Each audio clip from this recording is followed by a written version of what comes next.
En 1789, les Français se révoltent pour des raisons économiques et politiques. La révolution débute lors de l'ouverture des États généraux le 5 mai, alors que Louis XVI convoque les représentants des trois ordres pour régler les problèmes financiers du royaume.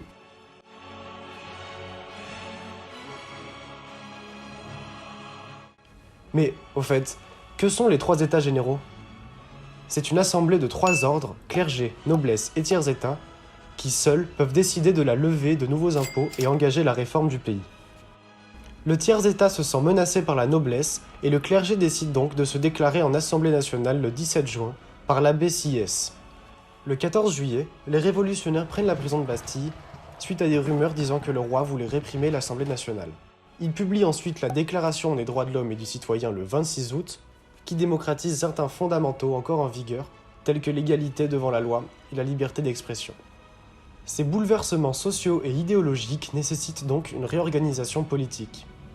Suite à la déclaration de guerre à l'Autriche, la fille du roi à Varennes et la fusillade du Champ de Mars pendant l'année 1791, la monarchie constitutionnelle est déclarée en septembre 91. Mais les Français ne veulent plus de roi, et le 10 août 1792, ils attaquent le palais des Tuileries et font tomber la monarchie. Cette journée est considérée comme la deuxième révolution par les historiens, et, en septembre 1792, la Première République est proclamée. La France est menacée par des guerres extérieures ainsi que des soulèvements intérieurs, à cause des soulèvements en Vendée qui opposent les royalistes, majoritaires en Vendée, et les républicains. Le gouvernement révolutionnaire, le Comité du salut public dirigé par Robespierre, fait exécuter tous ses opposants et met en place la loi des suspects, qui permet l'arrestation de ceux qui, n'ayant rien fait contre la liberté, n'ont rien fait pour elle.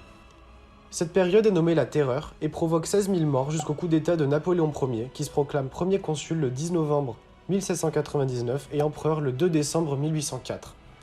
Napoléon va imposer son code civil en France et aux autres pays sous domination française. Le Premier Empire prend fin le 6 avril 1814 suite à la proclamation de la déchéance de Napoléon par le Sénat. Le régime qui lui a succédé est appelé la Restauration car il restaure la monarchie.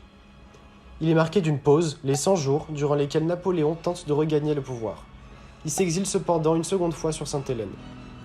La monarchie de 1814 est limitée par la charte constitutionnelle qui reprend certaines idées de la Révolution, comme l'égalité devant la loi. Louis XVIII, le roi, meurt en 1824 et c'est son frère Charles X qui lui succède. Charles X est un conservateur qui supporte des ultras, qui eux-mêmes supportent le caractère sacré de la royauté. Il redonne donc du pouvoir au roi. Le peuple se soulève durant une courte révolution de 3 jours appelée les Trois Glorieuses, le 27, 28 et 29 juillet 1830. Charles X abdique et est remplacé par Louis-Philippe Ier, bien que la révolution n'ait pas eu de succès, en échange de respecter les idées de la révolution de 1789. Il règne jusqu'à la déclaration de la Deuxième République le 24 février 1848, suite à une violente insurrection. On peut donc dire que la révolution de 1789 est inachevée, car des régimes monarchiques et impériaux ont été mis en place suite à plusieurs autres révolutions, malgré l'instauration de 2 républiques. Cela montre que les Français étaient divisés entre eux, et que les avis divergeaient sur le choix d'un bon système politique. Certains principes majeurs de la DDHC, comme la liberté de penser, n'ont d'ailleurs pas été respectés.